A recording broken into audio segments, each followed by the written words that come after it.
வணக்கம். தமிழ் திரையுலகில் நகைச்சுவை நடிகைகள் அப்படின்னு நம்ம பார்த்து மனோரமா அவங்களெல்லாம் பற்றி பேசுகிறோம்.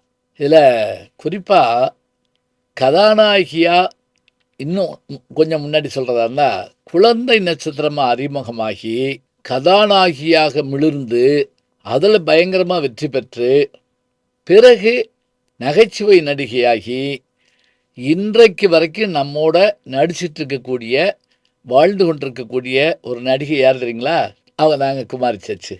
மலரென்ற முகம் என்று சிரிக்கட்டும், மனம் என்ற கருவண்டு பறக்கட்டும். சுந்தரேசன் சுந்தரி அப்படின்னா சிவாஜி கணேசன் அவர்கள் கூப்பிடுவாங்களாம் யாரை இவங்களை கூப்பிடுறப்ப. இவங்ககிட்ட என்ன சிறப்பு அப்படின்னா, இவங்களுடைய அந்த சின்ன வயது அழகே அந்த கால கதாநாயகிகளுடைய சிறு வயது தோற்றமாக இவர்களை இயக்குனர்கள் தேர்ந்தெடுத்திருந்தாங்க. உதாரணமாக ஔவையார் படத்தில் கேபி சுந்தராம்பாள் ஔவையாராக மாறுவதற்கு முன்பாக சின்ன வயது ஔவையார் யாருன்னு கேட்டிங்கன்னா குமாரி சச்சு தாங்க. பாருங்கள், குழந்தையாக இருந்த போதும் குமாரி சச்சு, இளமையாக இருந்த போதும் குமாரி சச்சு, இன்றைக்கி அவங்க வயசு 70க்கு மேலே இருந்தாலும் அவங்க குமாரி சச்சு தான். எப்போதும் அவர்கள் இளமையோடு இருக்காங்கன்னு வச்சுக்கோங்களேன். தேவதாஸ் படத்தில் சாவித்திரிக்கு ஓ தேவதாஸ் அப்படின்னு ஒரு பாட்டு வரும், படிப்பு இதானா அப்படின்னு ஒரு பாட்டு வரும். முக்கியமா அந்த காலத்துல பேபி சரோஜான்னு ஒரு நடிகை குழந்தை நட்சத்திரமா புகழ் பெற்றதா இருந்தாங்க. அவங்க திடீர்னு வெவ்வேறு வேலைகளுக்கு போயிட்டதுனால இவங்களுக்கு வாய்ப்பு அதிகமாக வர ஆரம்பிச்சது. இவங்க குழந்தை நட்சத்திரமாவே 1953 பானுமதி அவர்களுடைய படத்தில் நடிச்சிருக்காங்க. அதே போல் கேஆர் ராம்சைமனுடைய படம் அதில் இவங்க நடிச்சிருக்காங்க. சொர்க்கவாசல் படத்தில் அண்ணாவினுடைய வசனத்தில் வந்த படம் நிலவே நிலவே ஆடவா நீ என்னுடனே ஆடவா அப்படின்னு அந்த ஒரு பாட்டு. அதில் இவங்க குழந்தை நட்சத்திரமாக கேஆர் ராமசாமியோடு நடிச்சிருக்காங்க.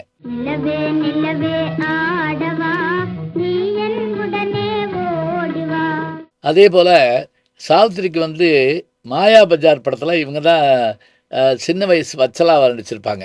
இப்போ இதெல்லாம் முடிஞ்ச பிறகு திடீர்னு இவங்களுடைய அழகான தோற்றத்தோடு வந்த படம் எழுதுறீங்களா, வீர திருமகன் ஒரு படங்க.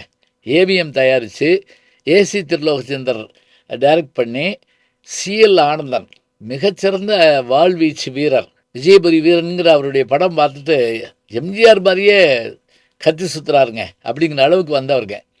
அவருக்கு ஜோடி இப்படி சொன்னால் கூட உங்களுக்கு புரியாது, ரோஜா மலரே ராஜகுமாரி அப்படின்னு ஒரு பாட்டு இருக்கு இல்லையா, அந்த பாட்டில் கதாநாயகியாக வரக்கூடியவங்க இவங்க தாங்க அந்த படத்தில்.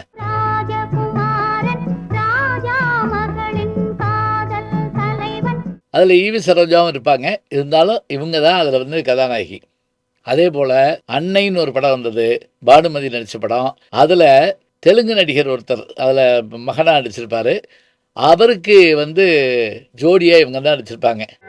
அழகிய மிதிலை நகரினிலே யாருக்கு ஜானகி இப்படி நடிச்சுட்டு வந்தவங்க, கதாநாயகியாக நடிச்சுட்டு வந்தவங்க, அவங்க வாழ்க்கையில் ஒரு பெரிய டேர்னிங் வந்தது, திருப்பம் வந்தது தெரியுங்களா? காதலிக்க நேரமில்லை படத்தில் ஸ்ரீதர் நடிக்க கூப்பிடுறாருன்னு ரொம்ப ஆர்வமாக போகிறாங்க. இதில் நீங்கள் நகைச்சுவை நடிகை குமாரி சச்சு, நகைச்சுவை நடிகை நாகேஷோட ஜோடி. அழுகே வந்துருச்சு அவங்களுக்கு. சார், நான் கதாநாயகியாக நடித்தவங்க சார், அதனால் பரவாயில்லம்மா, இதில் நடி, உனக்கு நல்ல பேரை வரும், உனக்கு ஒரு பாட்டு வேறு உண்டுமா, மலரென்ற முகமன்று சிரிக்கட்டும் அந்த பாட்டு, நாகேஷும் உங்களை ஆடுற பாட்டுங்க.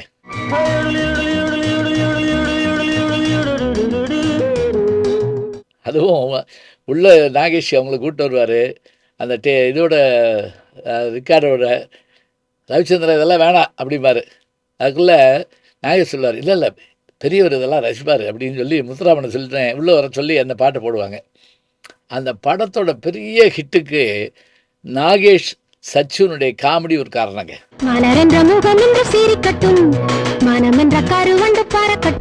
அதுக்கு பிறகு ஊட்டி வர வருது அவங்களுடைய படம் தான். இதே மாதிரி இவங்களுடைய இந்த தொடர்ச்சி இருந்தது.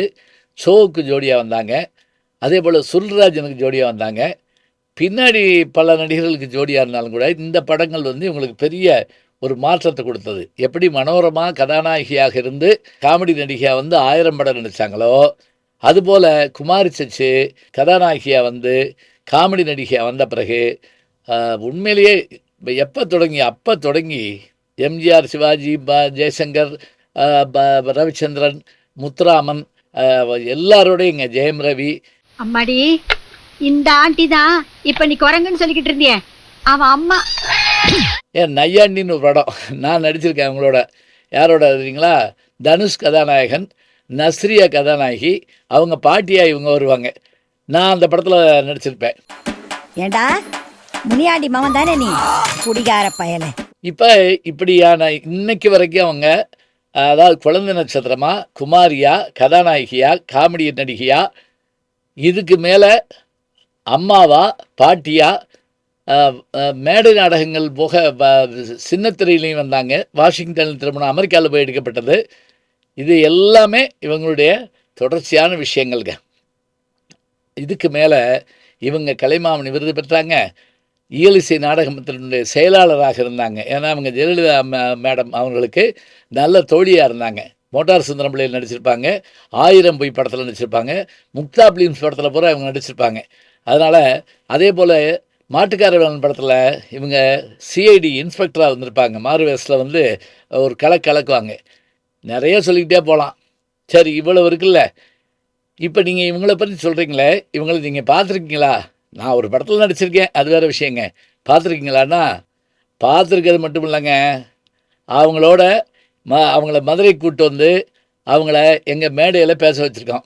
இதுக்கப்புறம் இருக்கிற ஒரு அற்புதமான செய்தி இருக்கு இல்லையா, அதை சொன்னால் நீங்கள் திகைச்சு போவீங்க. நல்ல செய்திகளை நாளும் சந்திப்போம். நாளை சந்திப்போம். வணக்கம். ஜி ஞானசம்பந்தன் யூடியூப் சேனல் பாருங்கள். உங்களை தேடியே உங்கள் வீட்டுக்கு வருது. கேட்காம ஒரு விஷயம் உங்களை தேடி வருது பாருங்கள், அதை பிடிச்சி வச்சுக்கோங்க. நம்முடைய ஜி ஞானசம்பந்தன் யூடியூப் சேனலை தொடர்ந்து எக்ஸலம், இன்ஸ்டாகிராம், ஃபேஸ்புக், வாட்ஸ்அப் என்று அனைத்து தளங்களிலும் நாம் இயங்கிக் கொண்டிருக்கின்றோம். நீங்களும் எங்களோடு வாருங்கள்.